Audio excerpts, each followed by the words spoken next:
Halo semuanya, perkenalkan kami dari kelompok 4 kelas 11 MIA 2. Pada video kali ini kami akan menjelaskan banyak hal tentang sistem reproduksi manusia yang mencakup fertilisasi, kehamilan, perkembangan embrio, kelahiran, serta upaya menjaga kesehatan reproduksi. Selamat menonton dan semoga bermanfaat. Sebelum kita masuk dan membahas mengenai fertilisasi dan perkembangan janin, kita harus mengetahui struktur dari sel sperma dan juga sel telur terlebih dahulu. Spermatozoa atau sel sperma memiliki beberapa komponen penting. Yang pertama adalah kepala. Bagian kepala adalah bagian sel yang paling besar dalam struktur sel sperma. Bagian kepala berisi inti sel yang mengandung kromosom. Permukaan depan kepala dilapisi oleh akrosom yang mengandung enzim-enzim untuk membantu sel sperma menembus lapisan pelindung. Yang kedua adalah bagian leher. Bagian leher mengandung mitokondria yang bertanggung jawab untuk menghasilkan ATP atau energi untuk pergerakan sel sperma. Yang ketiga adalah ekor. Ekor adalah bagian yang membantu sperma untuk bergerak dengan gerakan melingkar yang memungkinkan sel sperma berenang melalui saluran reproduksi wanita. Struktur sel telur dibagi menjadi 3 bagian penting. Yang pertama adalah bagian corona radiata. Corona radiata adalah lapisan sel-sel yang mengelilingi zona pellucida. Corona radiata berfungsi sebagai lapisan pelindung dan dukungan bagi sel telur, serta membantu dalam proses fertilisasi. Selain itu, corona radiata juga menghasilkan bahan kimia dan sinyal yang diperlukan untuk berinteraksi dengan sperma. Bagian yang kedua adalah bagian zona pellucida. Zona pellucida berperan sebagai penghalang dan untuk mencegah masuknya lebih dari satu sel sperma ke dalam sel telur. Bagian yang ketiga adalah membran vitelin yang juga dikenal sebagai membran kuning telur. Membran ini merupakan lapisan membran yang terletak di luar zona pellucida pada tahap awal perkembangan embrio. Membran vitelin berperan dalam memberikan dukungan mekanik dan juga perlindungan kepada embrio yang sedang berkembang.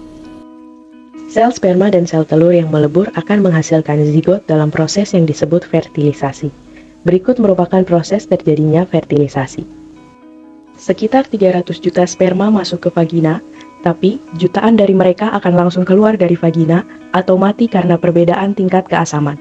Berikutnya, sperma harus melewati serviks dan rahim, dan terus berenang menuju rahim meskipun jutaan akan mati akibat lendir dalam serviks atau terjebak di lipatan serviks. Kontraksi rahim otot uterus membantu sperma dalam perjalanan mereka. Namun, sistem kekebalan tubuh perempuan mengira sperma adalah makhluk asing, sehingga menghancurkan ribuan lainnya. Adapun sperma berenang menuju tuba falopi yang kosong, di mana ovum tidak keluar melalui bagian tersebut. Beberapa berenang menuju ke tuba falopi yang benar. Beberapa sperma terjebak dalam silia dan mati sehingga menyisakan hanya beberapa lusin dari 300 juta sperma. Sperma masuk melalui corona radiata dan menggali lebih dalam untuk memasuki zona pellucida. Lalu, sperma pertama yang melakukan kontak akan membuahi sel telur dan menempel ke membran sel telur. Hal ini mencegah sperma lain di luar untuk masuk ke sel telur. Zona pellucida mencegah sperma lain untuk masuk. Di dalam sel telur, materi genetik laki-laki menyebar. Pronukleus pria dan wanita berisi 23 kromosom. 2 set kromosom bergabung bersama menyelesaikan proses pembuahan dan membentuk zigot. Zigot bergerak dan didorong silia menuju rahim untuk berkembang di rahim. Sekarang kita akan membahas tentang fase perkembangan embrio pada setiap bulannya. Proses perkembangan embrio dibagi menjadi 3 trimester. Trimester pertama terjadi dalam kurun waktu bulan pertama hingga bulan ketiga, trimester kedua terjadi dalam kurun waktu bulan keempat hingga bulan keenam, dan trimester ketiga terjadi dalam kurun waktu bulan ke-7 hingga bulan ke-9. Perkembangan embrio dalam trimester pertama merupakan periode yang penting dan penuh dengan perubahan yang signifikan. Pada minggu pertama, setelah pembuahan, zigot akan berkembang menjadi blastosis. Blastosis kemudian mengalami perjalanan ke rahim dan menempel pada dinding rahim. Selama minggu keempat, embrio mengalami perkembangan awal organ-organ tubuh, seperti jantung, otak, dan sistem saraf pusat. Pada minggu kelima, jantung janin mulai berdetak dan menjadi lebih terbentuk. Organ-organ lain seperti ginjal, hati, dan saluran pencernaan mulai berkembang. Selama minggu keenam, anggota tubuh seperti lengan, kaki, dan juga jari mulai muncul.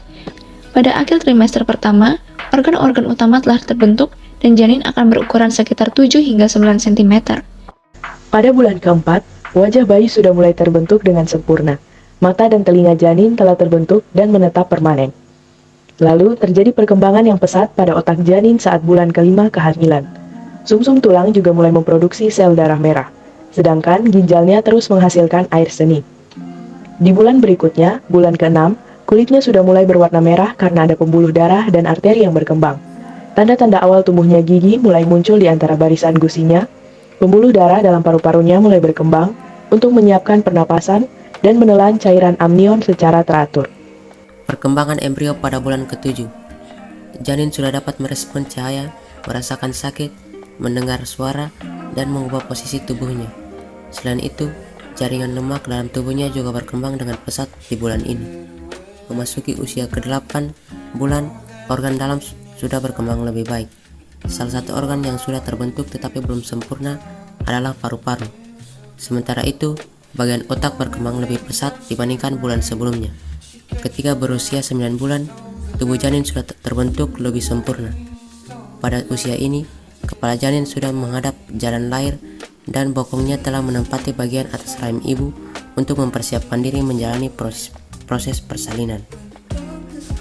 Untuk memperdalam pembahasan, kami melakukan interview kepada beberapa narasumber yang pernah mengalami masa kehamilan dan kelahiran. Berikut merupakan hasil interview kami. Pada kehamilan trimester pertama, ibu hamil biasanya mengalami gejala-gejala sebagai berikut. Satu, morning sickness, yaitu mual-mual di pagi hari ya, terutama saat kita menyikat gigi. Ibu hamil di trimester kedua akan merasakan gejala-gejala ya, seperti mimisan, mimisan, nyeri perut di bagian bawah. Di trimester ketiga atau masa-masa akhir menjelang kelahiran ya, yaitu bulan ke-7 sampai bulan ke-9, ibu hamil akan mengalami banyak perubahan dalam badannya. Antara lain berat badannya bertambah, mengalami keputihan, dan pembengkakan pada beberapa bagian tubuh, umumnya terjadi di kaki ya. Gejala awal waktu hamil pertama itu hanya tidak susah buang air kecil, dan itu berlangsung kurang lebih 1 bulan. Tapi setelah itu di bulan-bulan berikut semuanya berjalan normal, tidak ada keluhan apa-apa sampai bersalin, semuanya baik-baik saja. Yang pertama di 3 bulan pertama atau semester pertama, itu seorang ibu akan merasa mual, pusing, muntah, dan bahkan susah makan. Kemudian di bulan ke-4, ke-5, ke-6 itu mulai normal, sedangkan pada bulan ke-7, 8, 9 itu keinginan untuk makan itu kuat sekali, hanya sesak di perut itu karena janin sudah mulai tumbuh membesar. Mual, muntah, mengantuk, sembelit, dan sering muncul keputihan. Ya, tanda-tanda umum yang sering terjadi pada ibu-ibu yang tiba saatnya akan melahirkan, biasanya akan timbul nyeri pada pinggang, terus ada lendir bercampur darah di vagina, terus akan mengalami mood emosionalnya itu berubah-ubah ya. Dan yang paling sering dan tepat akan mengalami kelahiran yaitu pecahnya air ketuban. Tentunya ada flek, terus mulai terjadi kontraksi yang terasa selang setengah jam, terus maju lagi jadi setiap 15 menitan, maju lagi, lebih sering lagi setiap 10 menitan, terus lebih sering lagi 5 menitan, terus sampai kontraksi yang tidak berhenti sampai bayinya lahir. Seorang ibu akan merasa cemas, kemudian was-was, dan juga ada rasa-rasa senang. Pecahnya air ketuban itu tanda-tanda mau melahirkan tuh. Terus suka emosi, muncul kontraksi yang sedikit-sedikit sakit.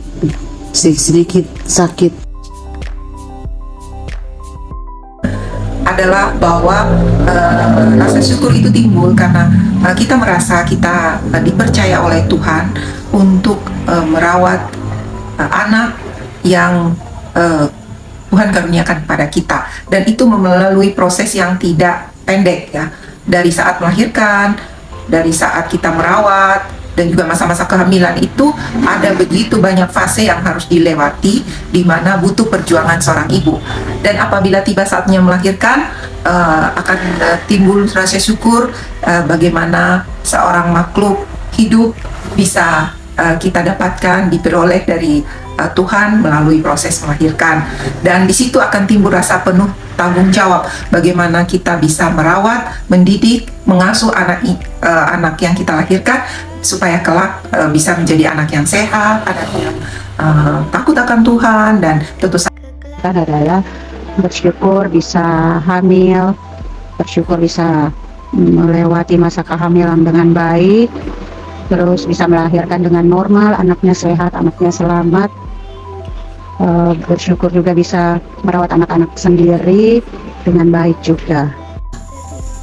Bahagia bahwa seorang ibu itu merasa sempurna ketika dia hamil. Senang bahagia karena dia bisa melahirkan seorang bayi di dunia ini. Sedangkan pada saat dia merawat, yang paling dia syukuri adalah rasa bahagia, terima kasih pada Tuhan, pada semua orang yang mencintainya, bahwa dia bisa merawat merawat anaknya dengan penuh kasih sayang. Katanya Bahagia karena bisa mendapat keturunan. Yang kedua, merasa menjadi wanita seutuhnya, tidak merasa kesepian.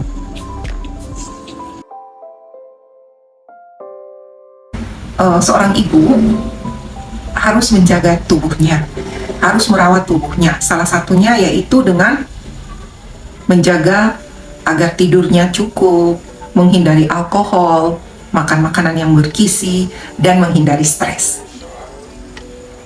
Seperti biasa, normal saja, hanya menghindari pekerjaan-pekerjaan yang berat, mengangkat barang-barang yang berat, makan makanan yang bergizi yang berguna buat bayi yang di dalam kandungan. Itu saja. mengkonsumsi makanan-makanan yang bergizi, kemudian menjaga kandungan agar tetap kuat dengan cara-cara berolahraga, kemudian berkonsultasi atau berkunjung ke dokter untuk mendapatkan vitamin dan obat-obat lain untuk pertumbuhan janinnya. Makan makanan bergizi, minum vitamin, banyak minum air putih, hindari stres, tidur yang cukup. Sekarang kita masuk pada bagian analisis. Kami melakukan analisis yang mendalam terhadap jawaban dari narasumber-narasumber kami. Analisisnya adalah sebagai berikut. Pada masa kehamilan, ada beberapa hal yang akan terjadi kepada ibu hamil. Yang pertama, mengapa ibu hamil bisa mengalami morning sickness?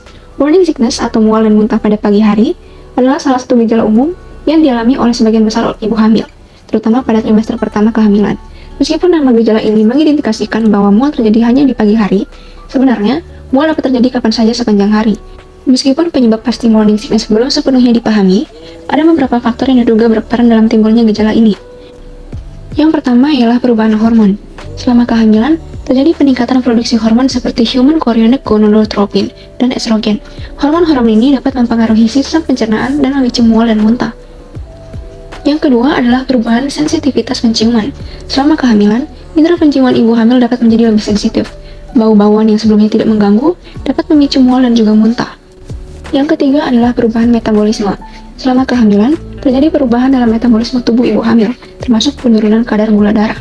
Penurunan kadar gula darah ini dapat memicu terjadinya mual dan juga muntah. Mengapa ibu hamil susah buang air kecil? Banyak perubahan yang terjadi pada tubuh ibu hamil. Salah satunya adalah susah buang air kecil. Hal ini disebabkan oleh infeksi dan adanya tekanan pada saluran yang membawa urin. Kaki bengkak pada saat trimester ketiga terjadi akibat tubuh memproduksi cairan dan darah 2 kali lebih banyak dari biasanya untuk proses perkembangan janin. Cairan dan darah yang diproduksi dalam tubuh digunakan untuk melembutkan tubuh agar dapat berkembang dengan optimal sehingga membantu proses perkembangan bayi dalam rahim. Selain itu, tambahan cairan dan darah dapat membantu sendi pinggul dan jaringan di sekitarnya untuk melakukan persiapan dalam proses persalinan. Selanjutnya, mengapa makanan bergizi penting bagi ibu hamil? Hal ini karena makanan bergizi sangat berpengaruh terhadap kesehatan ibu dan pertumbuhan janin agar kebutuhan nutrisi tercukupi. Contoh dari makanan bergizi adalah sayuran, kacang-kacangan, buah, ubi, daging tanpa lemak, dan air mineral secukupnya. Saat menjalani masa kehamilan, tentunya ada banyak perubahan yang dialami oleh ibu hamil, mulai dari perubahan hormon, bentuk tubuh, hingga gaya hidup. Tidak sedikit perubahan yang dialami membuat ibu hamil sering merasakan stres. Kondisi stres yang sangat tinggi pada ibu hamil dapat meningkatkan risiko keguguran. Ibu hamil yang mengalami kejadian traumatis dan stres tinggi akan 2 kali lebih beresiko mengalami keguguran dibandingkan ibu hamil yang kondisi stresnya dapat diatasi dengan baik. Stres yang tidak diatasi bukan hanya bisa memengaruhi kondisi kesehatan ibu, kondisi ini juga dapat meningkatkan risiko gangguan fisik dan mental pada bayi saat ia menjalani tumbuh kembang. Berikut adalah beberapa alasan mengapa tidur yang cukup sangat penting bagi ibu hamil. Yang pertama, dengan tidur yang cukup, pemulihan dan pemeliharaan energi akan semakin maksimal. Setelah tidur, tubuh beristirahat dan pulih dari aktivitas sehari-hari. Ini memungkinkan tubuh ibu hamil untuk memperbaiki dan meregenerasi sel-sel yang rusak. Yang kedua ialah dukungan sistem kekebalan tubuh. Tidur yang cukup penting untuk menjaga fungsi sistem kekebalan tubuh tetap optimal. Selama kehamilan, sistem kekebalan tubuh ibu sedikit melemah untuk mencegah penolakan terhadap janin yang berkembang. Tidur yang cukup membantu menjaga kekebalan tubuh dan melindungi ibu hamil dari risiko infeksi. Yang ketiga ialah pertumbuhan dan perkembangan janin. Tidur yang cukup berperan dalam pertumbuhan dan perkembangan janin dengan baik. Selama tidur, aliran darah ke plasenta meningkat dan memberikan nutrisi dan oksigen yang diperlukan untuk janin. Selain itu, tidur yang cukup juga berperan dalam produksi hormon yang penting bagi perkembangan janin. Yang keempat yaitu pengelolaan hormon dan keseimbangan emosional. Kurang tidur dapat mengganggu keseimbangan hormon dan mempengaruhi suasana hati ibu hamil. Tidur yang cukup membantu menjaga keseimbangan hormonal dan emosional yang penting untuk kesejahteraan mental dan fisik selama kehamilan. Sebagai penutup, kami mengambil kesimpulan sebagai berikut. Awal kehidupan manusia dimulai dari proses peleburan inti sel sperma dan sel telur atau fertilisasi. Setelah proses fertilisasi, zigot akan terbentuk dan berkembang menjadi embrio dan janin dalam rentang waktu 9 bulan. Setelah 9 bulan, janin telah berkembang dengan sempurna dan siap untuk dilahirkan ke dunia. Penting bagi kita untuk menjaga kesehatan sistem reproduksi agar terhindar dari berbagai penyakit. Beberapa caranya adalah dengan mengutamakan kebersihan area reproduksi dan tidak melakukan seks di luar pernikahan. Dalam kekristenan, fertilisasi, kehamilan, perkembangan embrio, kelahiran, serta kesehatan reproduksi merupakan bagian dari kehidupan dalam pernikahan. Pernikahan itu sendiri bagi umat Tuhan adalah sesuatu yang sakral dan kudus karena telah diatur oleh Tuhan sejak awal mula penciptaan yang dapat kita baca pada kitab Kejadian. Di dalam perjanjian baru, Tuhan Yesus juga turut serta meneguhkan proses pernikahan dan penulis kitab Ibrani menekankan pernikahan adalah sesuatu yang harus dihormati. Bahkan di kitab Wahyu yang ditulis oleh Rasul Yohanes menggambarkan pernikahan adalah hubungan kita dengan Allah itu sendiri.